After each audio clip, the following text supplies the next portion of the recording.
বিএনপির vice chairman ও সাবেক উপমন্ত্রী আব্দুস সালাম পিন্টু প্রায় ১৭ বছর পর কাশিমপুর কারাগার থেকে মুক্তি পেলেন। ২১ আগস্ট গ্রেনেড হত্যা মামলায় গ্রেপ্তার হন পিন্টু। ২০০৮ সালের জানুয়ারি মাস থেকে কারাগারের চার দেয়ালে শুরু হয় তার বন্দি জীবন। ওই মামলায় ফাঁসির দণ্ডপ্রাপ্ত আসামি ছিলেন আব্দুস সালাম পিন্টু। মামলায় সম্পূরক অভিযোগপত্রের ভিত্তিতে বিচারিক আদালতের বিচার অবৈধ ও বাতিল ঘোষণা করে রায় দিয়েছেন হাইকোর্ট। বিচারিক আদালতের রায়ের বিরুদ্ধে ডেথ রেফারেন্স নাকচ করে এবং আসামিদের আপিল মঞ্জুর করে ১ ডিসেম্বর এ রায় দেওয়া হয়।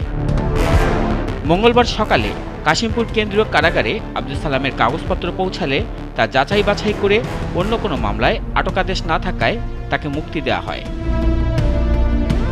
প্রিয় নেতাকে বরণ করবার জন্য কারাগারের মূল ফটকে ছিল নেতাকর্মীদের উপচে পড়া ভিড়। কারাগার থেকে বের হয়ে নেতাকর্মীদের ফুলেল শুভেচ্ছা নিয়ে ছুটে যান দলের প্রতিষ্ঠাতার সমাধিতে।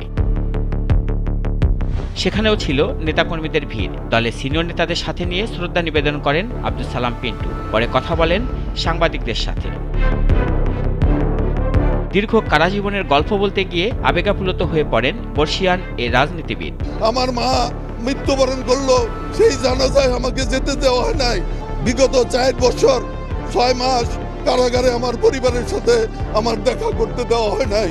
আমাকে বন্ধ অবস্থায় রাখা হয়েছিল, পরিবারের সাথে কোনো যোগাযোগ আমি করতে পারি নাই। দলীয় নেতাকর্মীদের জুলুম অত্যাচারের বিরুদ্ধে সোচ্চার হবার তাগিদ দেন তিনি। আমি যতদিন বেঁচে আছি ইনশাআল্লাহ অন্যায়ের বিরুদ্ধে, জুলুমের বিরুদ্ধে, সন্ত্রাসের বিরুদ্ধে, চাঁদাবাজের বিরুদ্ধে আমাদের সংগ্রাম অব্যাহত রাখবো।